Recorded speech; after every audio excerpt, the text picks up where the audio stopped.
రేవంత్ రెడ్డి పథకాలు నంబర్ 1 ఉంది.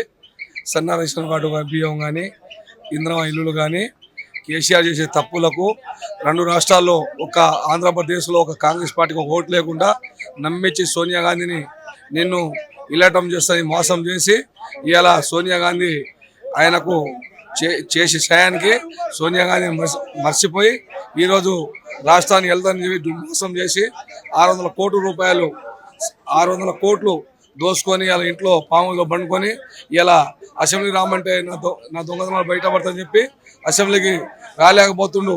ఎందుకంటే ఆయన అన్ని పథకాలు మాకైతే కాంగ్రెస్ పార్టీ పథకాలు అన్ని టోటల్ ప్రతి పథకాలు ఇంటికి బస్సు కానీ, రేషన్ కార్డు కానీ, ఇప్పుడు ఇందిరమ్మ ఇల్లులు కానీ, సన్న బియ్యం కానీ, ఏ పథకాలైనా కానీ మాకు నంబర్ 1 సాయం చేస్తున్నారు రేవంత్ రెడ్డి గవర్నమెంట్.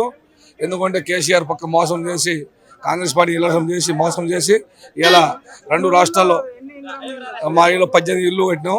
ఇప్పుడు అన్ని స్లాబ్ లెవెల్ అయిపోయినాయి. ఒక 2 ఇల్లు బేస్మెంట్ కొత్తగా వచ్చినాయి.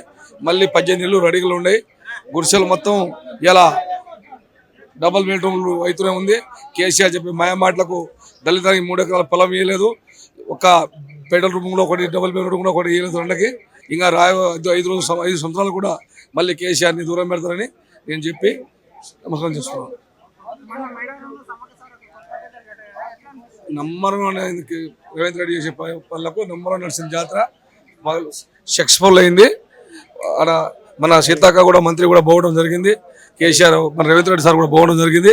నంబర్ 1 జాతర కూడా నంబర్ 1 సక్సెస్ఫుల్ అయింది. మంచి పేరు వచ్చింది. ఆ బందోబస్తు కిందోబస్తు అన్ని ఎందుకు రావాలంటే ఇవన్నీ తప్పు పనులు చేశాను కాబట్టి ఆ తప్పు పనులు బయట పెడతారు.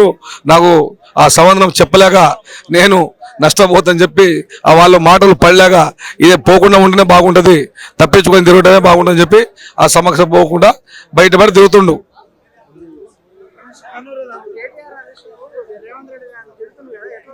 ఏం తిడుతున్నట్టే పైన సిగ్గుపోతుంది.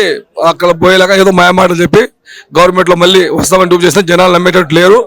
ఎందుకంటే ఎంత చెప్పినా వాళ్ళు మాయమాట చెప్పినా ఒకరు కూడా నమ్మేటట్టు లేరు. మళ్ళీ రాబోయే రోజుల్లో ఇంకో 10 సీట్లు తగ్గుదు కానీ 10 సీట్లు పెరిగేదేం లేదు. కాంగ్రెస్ పార్టీ ఇంకా 30-40 సీట్లు పెరుగుతాయి కానీ తగ్గే ముచ్చడం లేదు. పెట్టినా వాళ్ళకే నష్టం, మనకే నష్టాలు. వాళ్ళ అన్నతమ్ములు పడిపడగా డబ్బులు దోసుకుని తిన్నగా డబ్బులు వాటా కుదరగా ఇలా అన్న ఒక పార్టీ, చెల్లెలు ఒక పార్టీ, బావ ఒక పార్టీ పెట్టుకొని ఆ పార్టీని నాశనం చేయడానికి సిద్ధంగా అయ్యారు వాళ్ళు. అదే మేలు మన కాంగ్రెస్ పార్టీ జరుగుతుందని మేము కోరుకుంటున్నాం. Subscribe us and press the bell icon for more interesting updates.